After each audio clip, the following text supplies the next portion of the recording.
आपको अभी रेस पकड़ना है ना, तो बहुत ज़्यादा फैलाइएगा पंख तो आप मतलब कि उलझ के रह जाइएगा।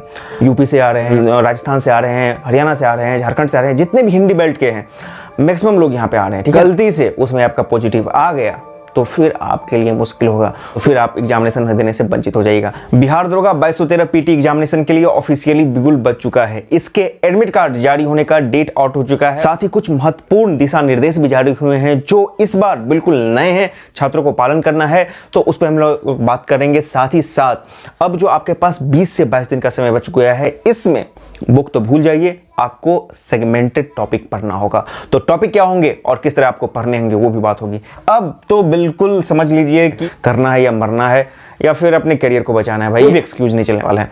तो चलिए हम लोग शुरुआत करते हैं आज के वीडियो की। कि आज जो नोटिस आया है, उम्मीद है आप लोगों ने देख लिया होगा।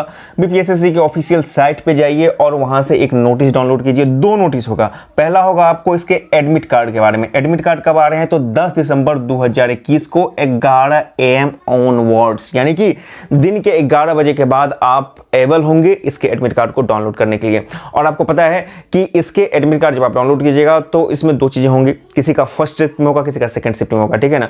लेकिन आपके जो एग्जामिनेशन होंगे, एग्जामिनेशन सेंटर होंगे पीटी के, वो होंगे आपके होम सेंटर्स में। तो ये आपके लिए एक अच्छी बात है कि आपको इस ठंड के मौसम में दूर ट्रेवल नहीं करना पड़ेगा, जैसे कि बीपीएससी पीटी में होता है। ये आपके पास एक अच्छी चीज़ है। दूसरी बात क्या है कि चूंकि 2 शिफ्ट में एग्जामिनेशन हो रहा है, तो बिहार में, खासकर बिहार दुर्गा में से देखा जाता है कि यहाँ पे वो जो नॉर्मलाइजेशन वाली बात होती है ना, वो लगभग नहीं ही होती है, ठीक है ना। तो इसलिए किसी मतलब कि किसी पेपर में आपको कम, किसी पेपर में ज़्यादा क्वेश्चन का जो लेवल होता है टफ और हार्ड रहता है, तो आपको कम ज़्यादा आ सकते हैं। तो इससे बचने का एक ही तरीका है कि आप मैक्सिमम स्कोर करके आएँ, अपने स्कोर को हाई रखें। इंपॉर्टेंट नोटिस निकला है इस बार, उसमें टोटल 14 पॉइंट्स हैं। 14 पॉइंट्स का ये इंपॉर्टेंट नोटिस है। और इस नोटिस के आप जब पॉइंट नंबर 1 में आइएगा तो वो ये कहता है कि आपको एडमिट कार्ड लेके जाना है। ये तो एक नॉर्मल सी बात है, आपको पता है कि एडमिट कार्ड लेकर हर एक एग्जामिनेशन में जाना ही होता है, इसमें कोई नई बात नहीं है, ठीक है ना। दूसरा क्या है कि आपको phone is prohibited in examination hall, ये भी सही है।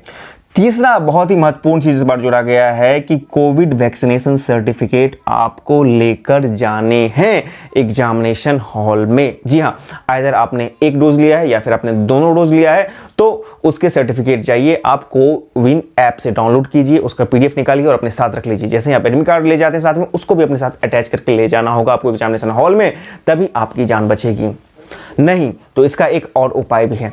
उम्मीद था कि मैक्सिमम लोगों ने मतलब वैक्सीनेशन करवा लिया होगा, उसके वैक्सीन को ले लिया होगा, सर्टिफिकेट निकलवा लिया होगा। लेकिन यदि आपने अभी भी कोई ऐसे लोग हैं जो नहीं करवाए हैं, तो आपके पास मात्र एक ही उपाय है कि एग्जामिनेशन से 7 दिन पहले, यानी कि 26 तारीख को जब एग्जामिनेशन से 7 दिन पहले 19 तारीख को, एटलीस्ट 19 तारीख को आप का RT-PCR टेस्ट होना चाहिए। 19 के बाद 20 का भी हो सकता है, 21 का भी हो सकता है, 22 का भी हो सकता है, 23 का भी हो सकता है, लेकिन RT-PCR का रिपोर्ट आने में एटलीस्ट 2 से 3 दिन लग जाता है। तो RT-PCR टेस्ट और उसका रिपोर्ट होना चाहिए जो आपको ये शो करे कि आप नेगेटिव हैं। गलती से उसमें आपका पॉजिटिव आ गया तो फिर आपके लिए मुश्किल होगा। तो उससे बचने का एक ही तरीका है कि भाई आपके पास कोविड का वैक्सीनेशन का सर्टिफिकेट हो तो RT-PCR जांच की जरूरत नहीं पड़ेगी, ठीक है ना। और RT-PCR जांच लेकर आए और उसमें पॉजिटिव हुआ तो फिर आप एग्जामिनेशन देने से वंचित हो जाइएगा। और अभी हाल ही में ओमिक्रॉन का जो खतरा आया है डेल्टा के बाद, डेल्टा वेरिएंट के बाद, वो भी काफ़ी खतरनाक है। तो उस लेकर भी काफ़ी ज़्यादा यहाँ पे उपायों की स्थिति बनी हुई है। इसको बहुत ही स्ट्रिक्टली आपको चेक करने वाला है, ठीक है ना। तो इसको आप लोग मत भूलिएगा, ये कोविड वैक्सीनेशन वाला कर लीजिएगा। देखिए, ये जो बिहार दरोगा ना 2213, इस एग्जामिनेशन को देने के लिए सिर्फ बिहार के ही बच्चे नहीं आ रहे हैं, यूपी से आ रहे हैं, राजस्थान से आ रहे हैं, हरियाणा से आ रहे हैं, झारखंड से आ रहे हैं, जितने भी हिंदी बेल्ट के हैं मैक्सिमम लोग यहाँ पे आ रहे हैं, ठीक है ना। तो सब लोग इसको करवा लीजिए, ठीक है ना। मतलब वैक्सीनेशन या RT-PCR वाला अपना देख लीजिएगा, उसको नहीं भूलना है। चौथा पॉइंट आपको बोलता है मास्क और सैनिटाइजर भी आपको साथ में लेकर आना है, इसको प्रोवाइड नहीं किया जाएगा। और चूंकि फिर वही बात कि कोविड का ओमिक्रॉन का खतरा फिर से बढ़ रहा है, तो इसकी भी आपको गहनता से जांच होगी। अब क्या होगा कि आप ये सब चीज़ लेके नहीं आते हैं ना, तो आपको एग्जामिनेशन हॉल में टच करेंगे तो इसमें आपको 1 से 2 मिनट चला जाएगा। तो उस चीज़ों से बचना है ना, आपका एक मिनट वहाँ पे, एक सेकंड आपका एग्जामिनेशन हॉल में बहुत ही महत्वपूर्ण हो जाता है। तो प्री प्रिपरेशन करके अपने को जाना है ताकि एग्जामिनेशन हॉल में बाकी चीज़ों में हमारा टाइम वेस्ट ना हो। जो भी टाइम हमारा इन्वेस्ट हो वो सिर्फ और सिर्फ क्वेश्चन को सॉल्व करने में, ठीक है ना। साथ साथ आप वाटर बोतल ले कर जा सकते हैं, ठंड का मौसम है, देख सकते हैं आपको पानी की जरूरत है तो ले जा सकते हैं। 11वां पॉइंट पर जब आइएगा तो वो बताता है कि इलेक्ट्रिक गैजेट ये सब आपको नहीं ले जाना है, घड़ी वगैरह नहीं ले जाना है, वो सब तो ठीक है। साथ साथ एक और चीज़ है कि आपको ब्लैंक पेपर भी नहीं ले जाना है। अब आ जाते हैं हम लोग, जो अब आपके पास समय है 20 से 22 दिन, इसमें आपको क्या करना है। उम्मीद था कि आप लोगों ने, मैक्सिमम लोगों ने इसको पढ़ लिया होगा, एक बार कम से कम पढ़ लिया होगा, या नहीं पढ़ा है तब भी अभी भी आपके पास समय है। अभी तो आप समुद्र उपज नहीं सकते हैं, समुद्र को उपजने चलेगा तो खुद डूब जाइएगा, ठीक है ना। पार कौन निकालेगा, कोई नहीं निकालने वाला है। तो उससे बचने का एक ही तरीका है कि अब आपको सेगमेंटेड टॉपिक पे आना है, ठीक है ना। हिस्ट्री में ऑल 3 पोर्शंस, ठीक है ना, जिसमें कि आपको मध्यकालीन भी हो गया, उससे पहले आपको प्राचीन भी हो गया, प्राचीन में आपको बौद्ध, जैन, जनपद, ये सब चीज़ें, ठीक है ना, मौर्यकालीन, थोड़ा सा देख लेना है। उसके बाद आपको मध्यकालीन में आना है और सबसे ज़्यादा आपको फोकस करना है आधुनिक भारत पे, ठीक है ना। उसके बाद आपको करंट तो भैया आपको 2 से 3 बार पढ़ना है। और कब से कब तक का पढ़ना है, तो मार्च 2021 से लेकर के नवंबर 2021 तक के करंट को थ्रोली पढ़ जाना है 2 से 3 बार, ठीक है ना। एसपीडी से पढ़ें या फिर आप मतलब कि एडिटोरिया से पढ़ें या फिर आप घटना चक्र का भी आता है, जिससे भी पढ़ें, लेकिन आप 2 से 3 बार इसको अच्छे से कर लीजिए। और करंट में भी कौन कौन चीज़, तो करंट में आपको ओलंपिक, पैरा ओलंपिक हो गया, उसके बाद आपका क्या हो गया, मतलब कि ये जो पुरस्कार वगैरह हो गए, ठीक है, इन चीज़ों को आपको याद कर लेना है। इन चीज़ों को बहुत अच्छे से करना है। खेल रत्न पुरस्कार, पद्म पुरस्कार, इन चीज़ों पर भी थोड़ा सा अच्छे से फोकस करके हम लोग को जाना है, ठीक है ना। साइंस सेक्शन में ऑल 3 फिजिक्स, केमिस्ट्री, बायोलॉजी, और इसके लिए लूसेंट इज सफिशिएंट, मैंने लिख दिया है Lucent is sufficient for science. वो जो लंबी वाली बुक होती है लूसेंट की, सफिशिएंट है साइंस के लिए, ठीक है। उसी को आप 2 से 3 बार पढ़ लीजिए ना, उससे ज़्यादा आपको पूछेगा ही नहीं, उतना आप तो कवर नहीं कर पाइएगा, 2 से 3 बार पढ़ लीजिए, ठीक है। या फिर आप क्रॉन का साइंस है तो उसको भी आप पढ़ सकते हैं, तो ये दोनों आपके लिए साइंस के लिए सफिशिएंट है। पॉलिटी आप देख लीजिएगा किसी एक बुक से अच्छे से, ठीक है ना। और जिसमें कि संविधान सभा, और अच्छा पॉलिटी में भी 2-3 टॉपिक को बहुत इंपॉर्टेंट कीजिएगा। प्रस्तावना हो गया, उसके बाद आपको मौलिक अधिकार हो गया, मौलिक कर्तव्य होंगे, राजनीति निषेध तत्व होंगे, ठीक है ना। इन चीज़ों को आपको बहुत अच्छे से कर लेना है। वो जो आपका जितना भी सेक्शंस है, अनुच्छेद है, इन चीज़ों को देख लेना है, ठीक है ना। उसके बाद संविधान निर्माण, संविधान कैबिनेट मिशन वगैरह, इन चीज़ों को भी बहुत अच्छे से देख लेना है। राष्ट्रपति, राज्यपाल, ठीक है ना, हाई कोर्ट, सुप्रीम कोर्ट, इन चीज़ों को देख लेना है, अच्छे से देख लीजिएगा।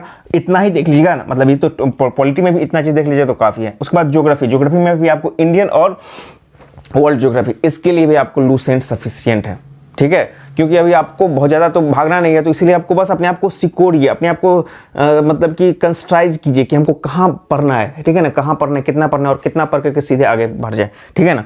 आपको अभी रेस पकड़ना है ना, तो बहुत ज़्यादा फैलाइएगा पंख तो आप मतलब कि उलझ के रह जाइएगा। तो ज्योग्राफी के लिए भी दोनों इंडियन और मतलब कि वर्ल्ड ज्योग्राफी के लिए लूसेंट इज सफिशिएंट।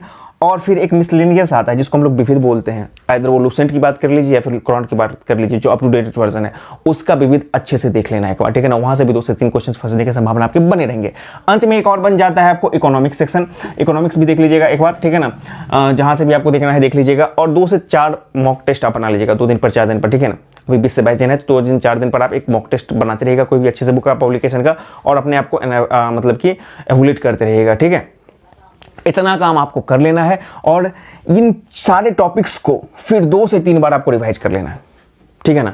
अब आप बोलिएगा कि एक दिमाग में आता रहेगा कि अच्छा बुक तो इतनी मोटी है, उसमें इतना सारा चीज़ है, तो एक बार आपको थोड़ी जाना है। और रिवाइज में से थोड़ी है, जब इस चीज़ को आप पढ़ सकते हैं, रिवीजन आप बहुत जल्दी जल्दी कर लेते हैं, फिर आपको पता है कि कौन सा इंपॉर्टेंट है, किन चीज़ को हमको पढ़ के जाना है। अब इंपॉर्टेंट की बात कीजिए तो एक और चीज़ आपको बस याद ही आया कि इंपॉर्टेंट आप कैसे समझिएगा, कौन सा टॉपिक हमारे लिए इंपॉर्टेंट है, कौन सा लेस इंपॉर्टेंट है। इंपॉर्टेंट तो सब कुछ है, लेकिन लेस और मोस्ट इंपॉर्टेंट की बात की जा रही है यहाँ पे। तो उसके लिए बस मैंने अपने पिछले वीडियो में बताया था, आपकी अभी बता रहा हूँ कि मतलब कि 2017 से लेकर के अब तक पीटी और मेंस के, खासकर पीटी के पहले आप देखिएगा कि जो भी प्रीवियस ईयर क्वेश्चन है उसको आप बना लीजिए, फिर आपके सारे डॉट क्लियर हो जाएंगे कि कहाँ से कितना पढ़ना है। आप खुद एनालाइज करने लगेगा कि हमको कहाँ से कहाँ पढ़ना है। रुक्मणी वॉल्यूम 4 में आपको सारे प्रीवियस ईयर क्वेश्चंस दिए गए हैं, यदि उसमें नहीं मिलते हैं आपको तो कहीं दूसरे से भी देखिए, नेट पर भी आप सर्च कीजिए, आपको मिल जाएंगे प्रीवियस ईयर क्वेश्चंस को। आप पीडीएफ आप सामने एक बार देख लीजिएगा ना ऐसे करके, तो आपको पता चल जाएगा कि कहाँ से हमको कितना कितना पढ़ना है। तो इतना चीज़ आपको कर लेना है, और फिर 25 से पहले ये सब कंप्लीट करके आराम से रहना है, और अपने अंदर जोश और जुनून को कभी कम नहीं होने देना है। एकदम पूरा ठान लेना है कि भाई हमको निकालना है तो निकालना है, ठीक है ना। जितना मेहनत करें, करना है, अब 20-25 दिन ही करना है ना, कर दें, दिन रात पढ़िए, कोई दिक्कत नहीं है, थोड़ा सा फ्रेश होइए, पढ़िए, जैसा करना है कीजिए, लेकिन अपना करना है और इसको निकालना है। सब्सक्राइब करें हमारे चैनल एम सिंह फाउंडेशन को, और बेल आइकन को प्रेस करने के बाद नोटिफिकेशन को ऑन कर लें कॉम्पिटिटिव एग्जाम की तैयारी एवं संबंधित सभी जानकारी सबसे पहले पाने के लिए।